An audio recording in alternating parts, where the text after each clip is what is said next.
You love your wife, Yes. right? Prove it.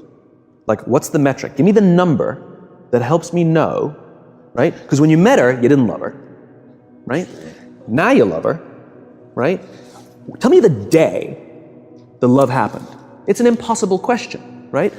But it's not that it doesn't exist, it's that it's much easier to prove over time, right? So all leadership is the same thing. It's about transitions. So if you were to go to the gym, right? It's like exercise, right? If you go to the gym and you work out and you come back and you look in the mirror, you will see nothing. And if you go to the gym the next day and you come back and you look in the mirror, you will see nothing, right?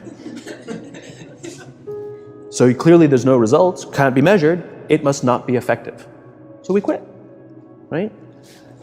Or if you fundamentally believe that this is the right course of action and you stick with it, like in a relationship, I bought her flowers and I wished her happy birthday, and she doesn't love me. Clearly I'll give up. You know, that's not what happens. If you believe there's something there, you commit yourself to an act of service. You commit yourself to the regime, the exercise. You can screw it up. You can eat chocolate cake one day, you can skip a day or two. You know, it allows for that. But if you stick with it consistently, I'm not exactly sure what day, but I know you'll start getting into shape. I know it.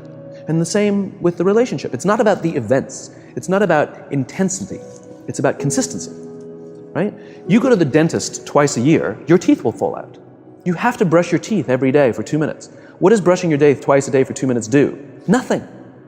Unless you do it every day, twice a day for 2 minutes, right? It's the consistency. Going to the gym for 9 hours does not get you into shape. Working out every day for 20 minutes gets you into shape. So the problem is we treat leadership with intensity. We have a 2-day offsite, we invite a bunch of speakers, we give everybody a certificate, you're a leader, right?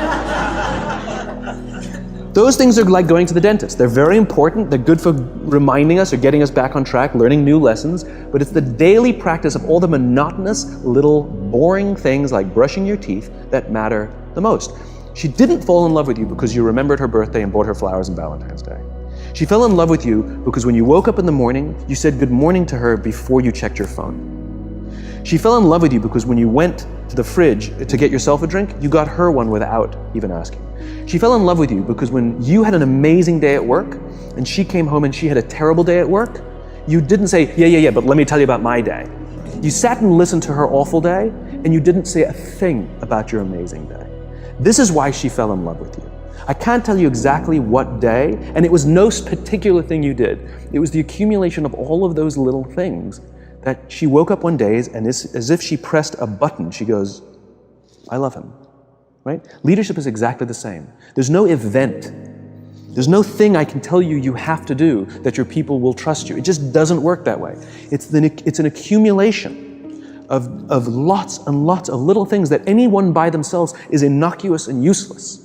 Literally, pointless by themselves. People will look at little things that are good leadership practices and say, that won't work, and you're absolutely right. But if you do it consistently, and you do it in combination with lots of other little things, like saying good morning to someone, that looking them in the eye.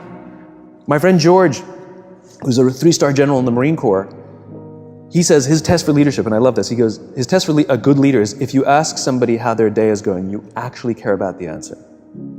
Right? The number of times we're walking to a meeting, we're rushing, we go, how are you? Not good, I gotta get to you later, I'm late for a meeting. Right. If you ask the question, you were standing there and you were listening to the answer. It's those little innocuous things that you do over and over and over and over that people will say, I love my job. Not I like my job. I like my job means, yeah, the challenge is great, they pay me well, I like the people. I love my job means, I don't want to work anywhere else. I don't care how much somebody else is willing to pay me. I'm devoted to the people here, and I care desperately about the people here as if they were my family. In business, we have colleagues and coworkers. In the military, they have brothers and sisters. That's how they think of each other, right? If you really have a strong corporate culture, the people will think of each other like brothers and sisters. It's like a family, right? No, brothers and sisters. Deep love. Fight, but the love doesn't go away. Right? Bicker, the love doesn't go away.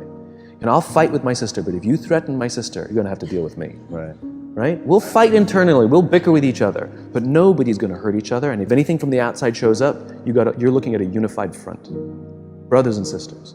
Now, how do you create brothers and sisters out of strangers? Common beliefs, common values, parents, in other words, executives who care about their children's success, who care to raise their children, teach them skills, discipline them when necessary, help them build their self-confidence so that they can go on and achieve something more than you could have ever imagined achieving for yourself. That's leadership, an absolute love and devotion for the people who've committed their lives to this enterprise.